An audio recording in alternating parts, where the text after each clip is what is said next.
we're seeing people come back to more natural ways. My patients are frustrated with the results that they've been getting in their journey to reclaim their health. When it comes to emergency room and trauma, we're really leaders in the world.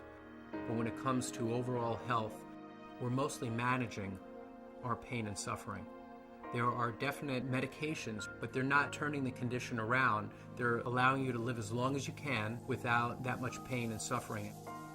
So people are forced to look for other ways to manage their health concerns.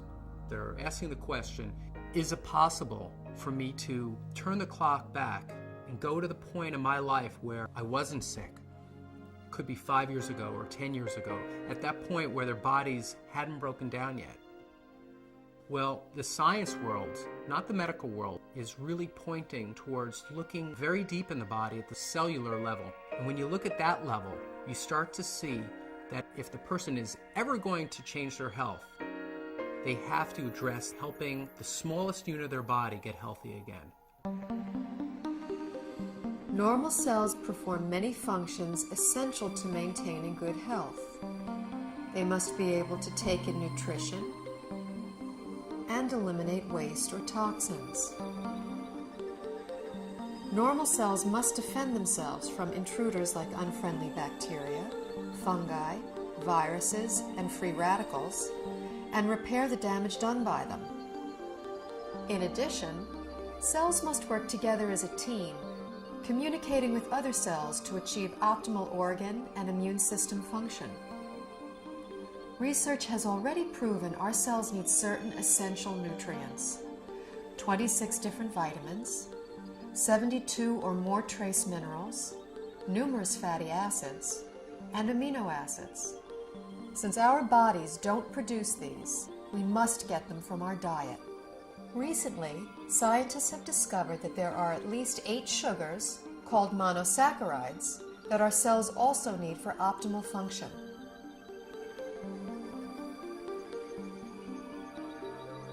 Inside cells, these sugars combine with protein strands and form complex structures called glycoforms. The exterior of a healthy cell is covered with a dense forest of these glycoforms. Glycoforms can exchange infinite combinations of information depending on their shape and charge. Glycoforms are present on the surface of all cells and actually prevent viruses, bacteria, and other enemy cells from entering a healthy cell by blocking the entrance to the cell's surface. Glycoforms can hold on to an enemy cell until an immune system cell can arrive to destroy it. Healthy immune system cells can also accurately identify normal cells and not interfere with their function. Cells covered with glycoforms enable clear and accurate cell-to-cell and system-to-system communication, creating an information superhighway within the body. Glycoforms play a vital role in every human physiological process: immune system response, tissue regeneration, cell replication, growth, and structural stability. They are even responsible for the attraction of sperm cells to an egg cell surface to foster fertilization.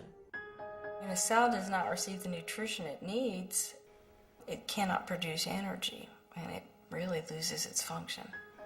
Healthy cells don't function optimally without glyconutrients. That's all there is to it. We now know how important these 8 sugars are to human health. The problem is, only 2, glucose and galactose, are readily available in our modern diets.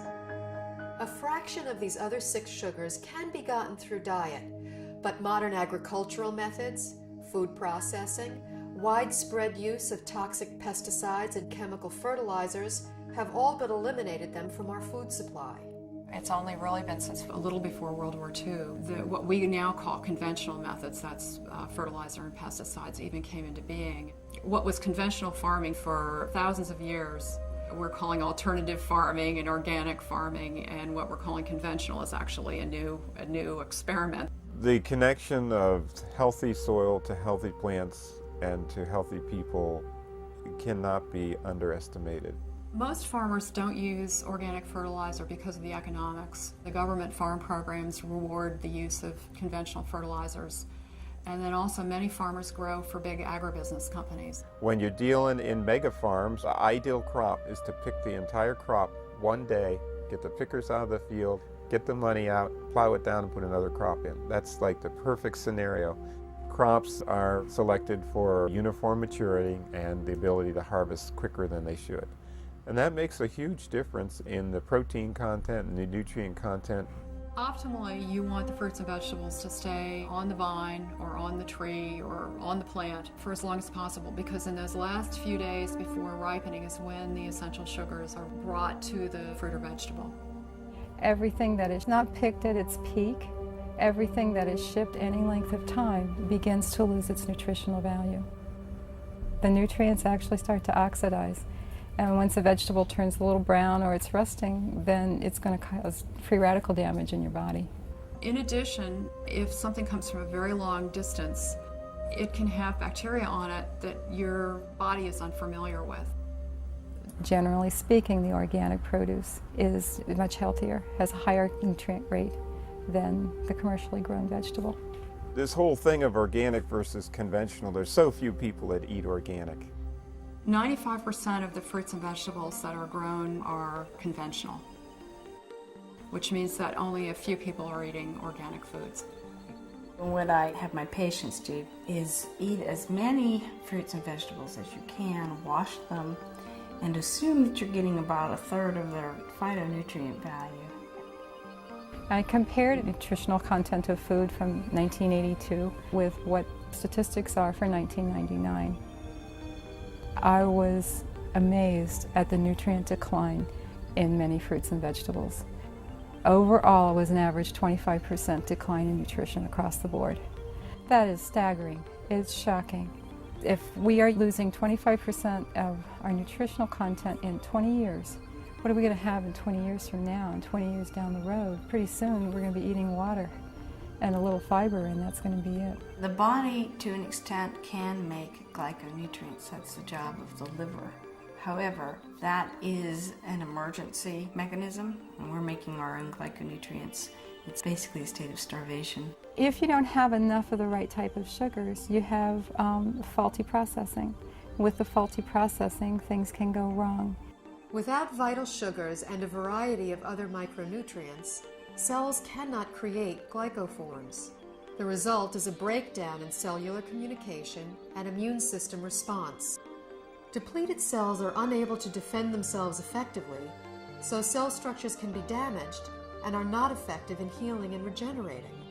In this weakened state, cells cannot communicate effectively, compromising the body's ability to identify problems. They are also unable to destroy pathogens such as viruses, bacteria, and fungi, and cannot identify mutated cells so the immune system can eliminate them. For example, when a person suffers from an autoimmune disorder, their compromised immune system may respond inappropriately and treat altered normal cells as intruders and destroy them. It may allow mutated cells to proliferate, or the immune system may not respond at all, leaving the body extremely vulnerable to many types of infectious agents. Because they're not getting everything they need from their diet, people are doing one of two things. The first thing they do is nothing, and many people are ending up with chronic diseases, or they're getting sick more often. Their health is somehow degraded as a result. And other people are using supplements, including supplements of sugars. We need to eat the right foods to make the right structures to have optimal health. There's a break in the link here because we can't get that food anymore in today's modern diet. Therefore, there's a need to supplement with a type of nutrient called a glyconutrient. When I first learned about these glyconutrients, the concepts made sense to me, but I was very skeptical about using them. It seemed like there were a lot of people making claims that it could help with all different sorts of health conditions. And anytime I see that, I throw my hands up and I say, this can't be true. The big shift for me was seeing how many different countries were researching this. The University of Oxford have their own glycobiology institute where they were studying this as early as the late 1980s. Countries all over the world, Japan, Germany, Switzerland, Finland, New Zealand, Australia were looking at these nutrients and their clinical application, as well as in the United States at Johns Hopkins, MIT, University of California, Irvine. Once I realized how crucial these supplements are for human health, I felt compelled to offer them to my patients in my practice. When I started with the patients with the most serious health challenges that I wouldn't be able to help previously, the results that started coming in were amazing. We just started to see people gain their health back. I had a difficult time getting through the day. I had very low energy, and I was not in very good health. I started on the Glyconutritional program big time. Now I don't have a pain in my body. I don't have any restrictions on my capabilities. I feel younger than I was at age 69, and I'll be 79 in a matter of days. Since the time I was 17, I was always on medication and nothing was working. I just started to resign myself to being this sick adult. I took these glyconutrients and it's changed my life completely. I'm on a road of recovery where I feel I'm more alive than I've been in over 10 years. It was to the point where I prayed that if my pain doesn't go away, I just want to die. I went ahead and decided to start taking glyconutrients, and I was completely, within 3 weeks, pain-free.